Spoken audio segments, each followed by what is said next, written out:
क्या time travel संभव है? क्या हो अगर हम फ्यूचर में चले गए और वापस प्रेजेंट में आना असंभव हो जाए? स्टीफन हॉकिंग्स और एल्बर्ट आइंस्टाइन जैसे साइंटिस्ट मानते हैं कि हाँ, फ्यूचर में जाया जा सकता है, लेकिन पास्ट में नहीं। सनातन ग्रंथों में तो साफ साफ फ्यूचर में टाइम ट्रेवल की कथाएं लिखी है, जिसमें कुछ लोग फ्यूचर में तो चले गए लेकिन वापस पास्ट में लौटने में असमर्थ थे। आखिर सनातन ग्रंथों की वो कथाएं और साइंटिस्ट के एक्सपेरिमेंट के रिजल्ट्स इतने मैच कैसे हो गए?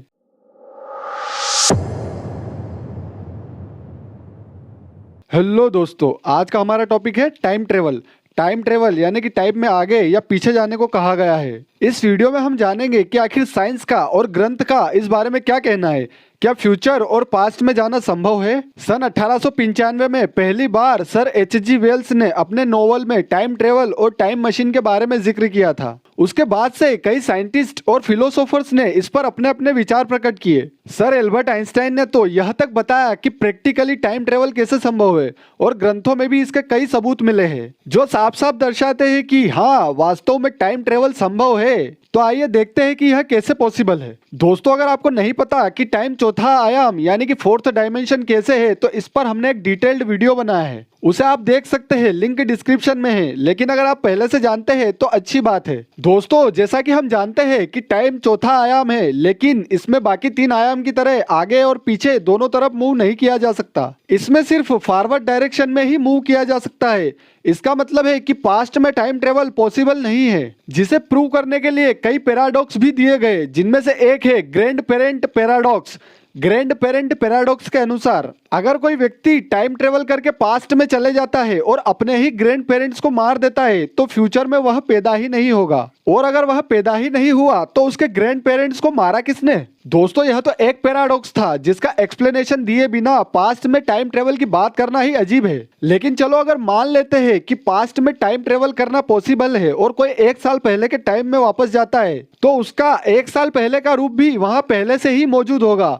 मतलब उस जगह पर एक ही व्यक्ति की 2 कॉपीज बन जाएगी। लेकिन जो व्यक्ति प्रेजेंट से पास्ट में गया था, प्रेजेंट की टाइमलाइन के अनुसार उसके जस्ट 1 सेकंड पहले वाला उसका ही रूप अगले ही पल में फिर से पास्ट में जाना चाहिए, और इस तरह उस पास्ट वाली दुनिया में उस व्यक्ति की लगातार हर सेकंड एक न्यू कॉपी पहुंचेगी, या शायद इससे भी बहुत कम समय में लगातार उसकी एक न्यू कॉपी पहुंचेगी, बिल्कुल एक इनफाइनाइट लूप में जो कभी कहीं खत्म ही नहीं होता हो। ये जो बात अभी मैंने बोली, अगर आपने डोरेमोन कार्टून देखा होगा तो उससे कंपेयर करके इसे बहुत अच्छे से समझा जा सकता है, क्योंकि उसमें ऐसा ही होता है।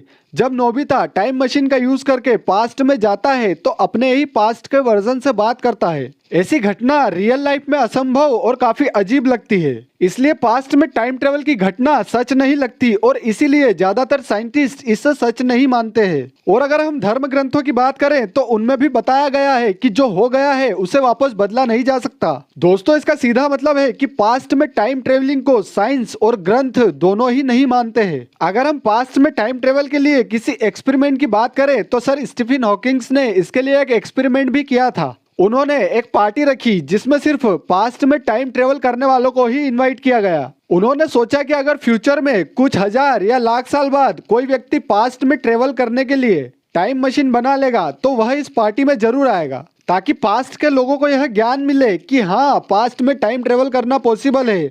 लेकिन स्टीफन हॉकिंग्स की पार्टी में कोई नहीं आया। उनके इस सिंपल एक्सपेरिमेंट से भी यही नतीजा निकला कि पास्ट में टाइम ट्रेवल करना असंभव है। अब बात करते हैं फ्यूचर में टाइम ट्रेवलिंग की। तो दोस्तों, फ्यूचर में टाइम ट्रेवलिंग पॉसिबल लगती है, क्योंकि एल्बर्ट आइंस्टाइन ने अपनी थ्योरी ऑफ रिलेटिविटी में फ्यूचर में कैसे जाया जा सकता है यह बताया है। और इससे फ्यूचर में जाने वाले व्यक्ति के साथ कोई पैराडॉक्स भी नहीं होता, क्योंकि फ्यूचर में जाने वाले व्यक्ति की प्रेजेंट बॉडी ही फ्यूचर में जाती है, इसलिए फ्यूचर में टाइम ट्रेवल करना संभव है। तो दोस्तों, आइए देखते हैं क्या है एल्बर्ट आइंस्टाइन की फ्यूचर में टाइम ट्रेवल करने वाली थ्योरी।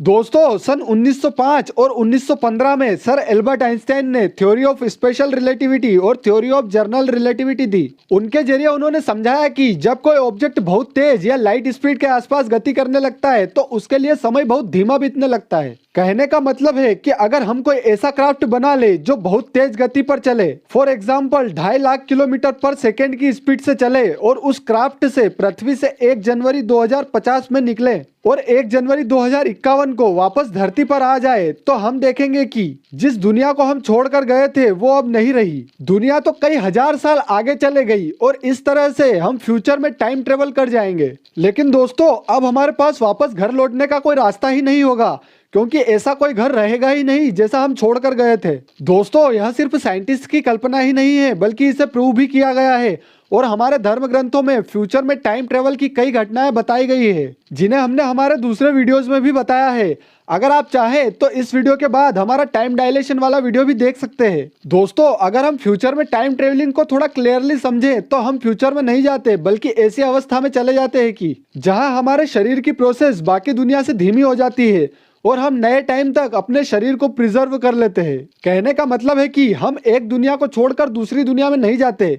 आइए इसे एक एग्जाम्पल से समझते हैं। जिस तरह बाहर रखे हुए फ्रूट्स 2 दिन में खराब हो जाते हैं, लेकिन फ्रिज में रखे हुए फ्रूट्स 4-5 दिन या उससे भी ज्यादा चलते हैं। इसका मतलब यह होता है कि उन फ्रूट्स की गति धीमी हो गई है, जिससे वे फ्यूचर में चले गए। यह नहीं कि वे एक दुनिया को छोड़कर किसी दूसरी दुनिया में चले गए। दोस्तों, फ्यूचर में जाना बहुत इंटरेस्टिंग लगता है, लेकिन यह किसी बुरे सपने से कम नहीं होगा। इसका कारण यह है कि अगर आप सिर्फ 100 साल आगे भी चले गए तो आप अपनी दुनिया को खो दोगे। वह दुनिया कहीं और नहीं चल रही होगी, बल्कि वह पास्ट बन चुकी होगी। ऐसा पास्ट जिसमें लौटना असंभव है। ग्रंथों में जो टाइम ट्रेवल की घटनाओं का वर्णन मिलता है, उसमें वे किसी विशेष कारण से ही फ्यूचर में जाते थे, लेकिन वापस नहीं लौट पाते थे। दोस्तों, अगर वीडियो अच्छा लगा हो तो हमें सपोर्ट करने के लिए लाइक, कमेंट, शेयर और सब्सक्राइब जरूर कीजिए। Thank you for watching.